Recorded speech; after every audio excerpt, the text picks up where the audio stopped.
welcome to this explainer. I am honestly so incredibly excited to guide you through today's topic because it is absolutely guaranteed to completely shift how you view your everyday life. But hey, before we even get started, I want you to take just a quick second and observe your immediate surroundings. Seriously, do it. Look at the screen you're staring at right now. Notice the walls around you, the colors in the room, the sounds you're hearing, and that very solid, undeniable feeling that you are sitting in a totally real, physical world. I mean, it all seems completely obvious, doesn't it? But what if none of it is actually reality? Okay, let's dive into this. What if everything you've ever seen, touched, or experienced is not reality itself, but just a user interface? I know, that sounds completely absurd. We are so incredibly used to trusting our senses. But a growing number of scientists and philosophers are seriously arguing that what you perceive is just a simplified dashboard created by your brain. We're going to break down the exact science and reasoning behind this, just to show you why your everyday assumption of reality might literally be the greatest illusion of all. So, the idea we're exploring today comes from cognitive scientist Donald Hoffman, and he proposes a truly radical theory.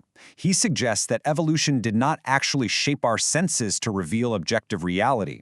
Just think about that for a second. For centuries, humans just assumed that evolution naturally favors organisms that see the world exactly as it is, right?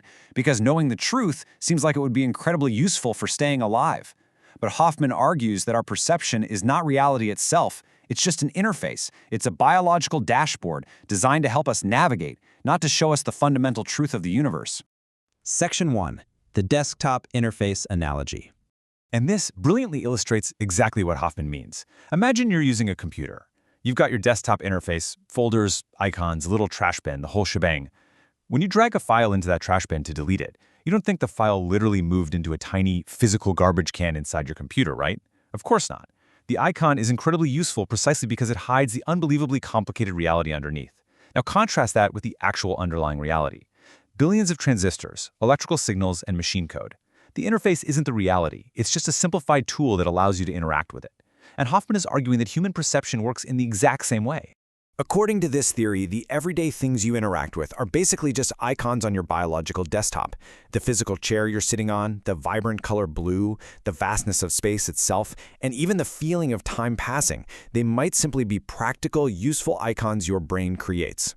They allow you to operate in the universe without being completely overwhelmed by the unimaginable complexity of what's actually out there. They're highly functional, sure, but they are not fundamentally real in the way we assume they are.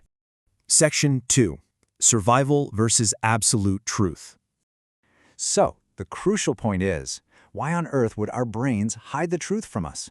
Well, researchers have run evolutionary game theory simulations, and the results are absolutely stunning. If an organism tries to perceive objective reality, it requires immense resources and processes way too much data. Turns out, the truth is computationally incredibly expensive. On the flip side, an organism that only perceives survival cues, like whether something is food, danger, or a mate, operates in a highly efficient, fast, and practical way. The organisms playing the survival game consistently outcompete and survive the organisms trying to see the truth. Evolution simply prefers efficiency over accuracy every single time. We are basically playing a survival game. Natural selection rewarded biological efficiency over millions of years.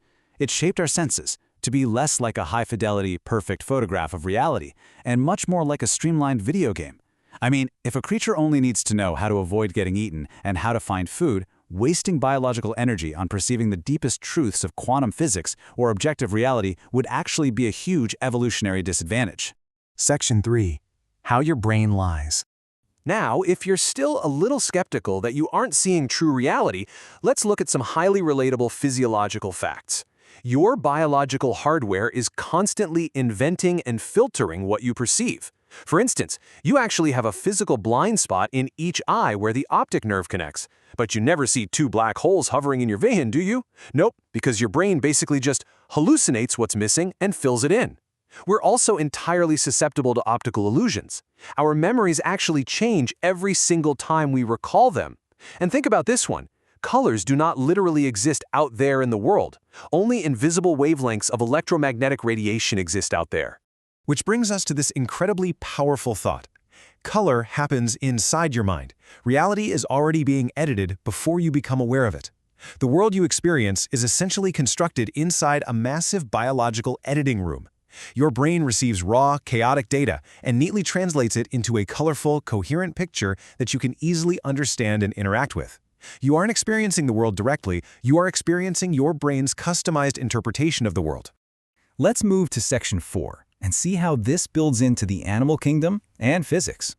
Think about the animal kingdom for a moment. We have our human interface, which is limited to a very narrow band of visible light and our standard senses. But then, look at animal interfaces. A bee sees ultraviolet patterns on flowers that are entirely invisible to you. A snake detects the world through infrared heat signatures. A bat navigates physical space using echoes. Each of these species inhabits a completely different experiential world. So, who's seeing reality correctly? Well, the answer is probably none of them. Every species experiences only a small, highly customized slice of something far larger, based purely on what keeps them alive. And the rabbit hole goes even deeper when we look at modern physics, because it actually aligns perfectly with Hoffman's interface theory. Physics is constantly raising questions about our basic reality. The holographic principle suggests our 3D world might not even be fundamental. Approaches to quantum gravity suggest space itself might just emerge from something deeper, or not exist fundamentally in the way we naturally assume. And hey, Einstein's theory of relativity proved long ago that time is completely relative. There is literally no universal now.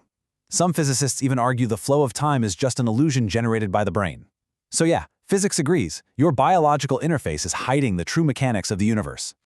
Ultimately, it all comes down to a classic, foundational concept. A map is not the territory. The reality you experience is totally personalized. It's filtered by your specific human biology, your emotions, your memories, and your beliefs. Your brain is constantly deciding what matters and what can be safely ignored. All of this means your life experience is essentially a beautifully detailed map. It's incredibly useful for navigating, for sure, but you have to remember that a map is merely a translation. It is not the actual territory itself. Section 5. Consciousness as an interface. If the physical world is an interface, what about you? What about your mind? Well, some neuroscientists believe that consciousness itself emerges from patterns of information processing in the brain, rather than existing as something separate or mystical.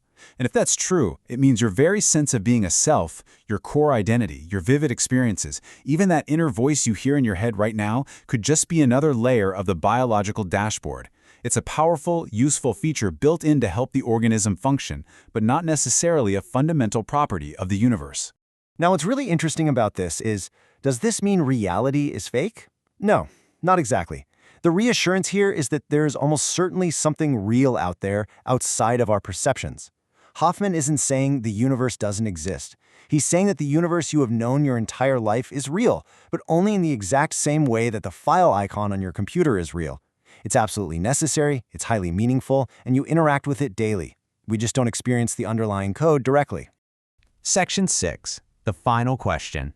So, if natural selection optimized your biology entirely for survival, building you a customized filter dashboard just to keep you playing the game, how much of what you confidently call reality is actually real? And if every sense, thought, and color is just an evolutionary icon, how would you ever truly know the difference between the interface and the unimaginably deeper reality hiding underneath? Take a look around your room one more time.